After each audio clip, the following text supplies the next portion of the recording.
On the 30th of May 2024, the Women's Coalition of Zimbabwe, in collaboration with the Women in Politics Support Unit, convened an engagement with the Parliament of Zimbabwe's Portfolio Committee on Women's Affairs and the Zimbabwe Parliamentary Women's Caucus to discuss bills that are currently tabled before the Parliament. The engagement discussed, among other things, the implications to gender equality of the bills. The bills being the Criminal Laws Amendment Bill, the Administration of Justice Bill, the Persons with Disability Bill, the PVO Amendment Bill, and the Death Penalty Abolition Bill. Here, civil society shared its position with these bills. We'll give you snippets from the conference.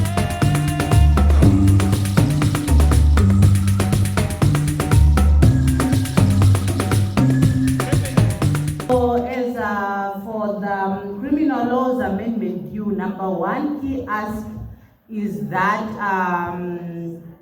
we really advocate for the current bill to become an act as a matter of agency. Because right now, this current, the existing SI which is protecting children is expiring on the 10th of July 2024. So our hope and our prayer is that by the 10th of July 2024, this bill would have become an act. So tirikukumbirisa kuti dai zvaibvira atizivi kuti tichaita sei sema-members of parliament. Atitorina nguva, the time period that we have is between now and the 10th of July to ensure that this bill becomes an act so that vana vachengetedzwe. Then also there is the section with the Romeo and Juliet clause. We are clear, we are asking that maybe if it could be incorporated such that it only protects children. As it stands, it is saying that when an adult and a child who have an age difference of 3 years have consensual sexual intercourse, that adult will also benefit from the provision that is there in the bill. But we are saying adults should not benefit from criminal act. If an adult has sexual intercourse with a child, let that adult face the wrath of the law. So the provision that the Romeo and Juliet clause should only protect children, not adults. So basically those are our two key asks. The main being that let's push that this bill becomes law. We are very pleased with the contents of the bill because it clearly protects children. But then let's push such that it becomes an act before the 10th of July. The issue we're asking for is the removal of criminal penalties. We don't think that developmental work should be criminalized. We think that there can be ways of sanctioning if there is non-compliance that is not criminal in nature. The third issue we are asking for is protection of affirmative action within the law. So we need specific provisions that ensure that there is affirmative action whenever there are institutions or personnel that are being deployed. We've got to have affirmative action in line with our section 56 of the Constitution. We also need to deal with the conflicting laws around regulation. There is conflict between the Registrar of Deeds Act and the PVO Amendment Bill. That also needs to be addressed. We are also asking for the balance of the minister's powers. May the minister not have powers that extend to making changes within institutions, disbanding institutions, and things like that. But again, may he exercise his or her powers in a balanced manner.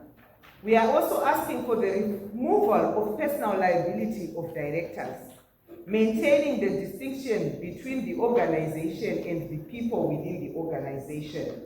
We ask also for safeguarding of organizations' autonomy in the provisions where there is power given to the minister to influence the people that are in management of organizations or the programming that is happening.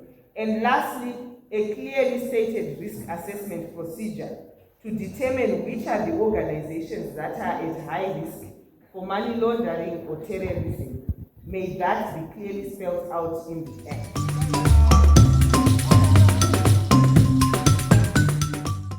The main ask that we are bringing before the honourable members is this particular amendment, as it is, it's not really serving the constituents of women who are marginalized and disenfranchised.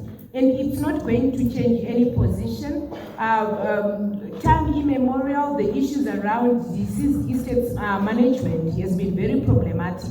But the amendment is very limited in scope because it's not addressing the key issues and the problematic issues that have been addressed. So our key ask is, at this particular time, why don't we use the opportune moment to have a comprehensive review of the framework around the deceased estates management laws? Because as it is, hapana chiri kunyatsobuda chiri kuzochengetedza kodzero dzevakadzi kunyanya maererano nekuwanikwa kwenhaka. So the key ask is, ngatimbozviongororei zvekare tiwedzeredze. For instance, nyaya yemari inobhadharwa yakati one day, and vakadzi vakawanda, they are not finalizing my estates. They are leaving my estates asina kufinalizwa. Why? Because they are excluded because of financial constraints. And then the second one, the bill in its substantive content is not explaining what decentralization is. We would have wanted a situation where the master of the High Court is actually taken to where people are, like my magistrates' courts. And then the third one would be the process itself. You realize that in a simple estate registration, which is very rare.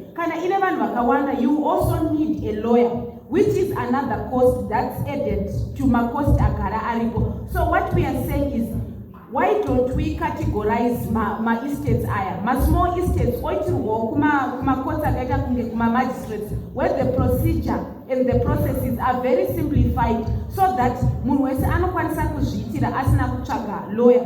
And then the last one, major ask yatiri kutaura ndeyekuti kana zvanzi privatization is ready for now, body riri kutaura ngapange panova miririri from women rights organizations. Like for now, it's just stipulating kuti there shall be a 9-member board, half of which or 4 of them must be women. But apanyatsorina that specification yekuti women working with other women or women from a women rights organization have worked with the experiences. They know the challenges that women are facing. So maybe that specific provision may also help in the management of the problem. Thank you. The asks were very simple, straightforward. Madimai, as you debate us the second reading of the Death Penalty Bill, we ask that you support the bill. We ask that you remember that we must be progressive as a nation, that we should stand with other nations who have abolished the death penalty.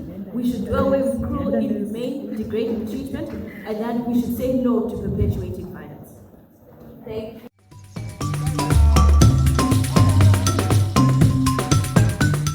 Thank you. Our ask maybe in the general is once this bill to be the domestication of the UNCRPD, the Convention on the Rights of Persons with Disabilities. Activity after a few days, also to domestication, the UNCRPD, African Disability Protocol, which Parliament ratified a few days or a few weeks ago. So as much as possible, we want the provisions of the bill to be in line, to be aligned with the NCRPD. So one of the major issues is about the independence of the commission.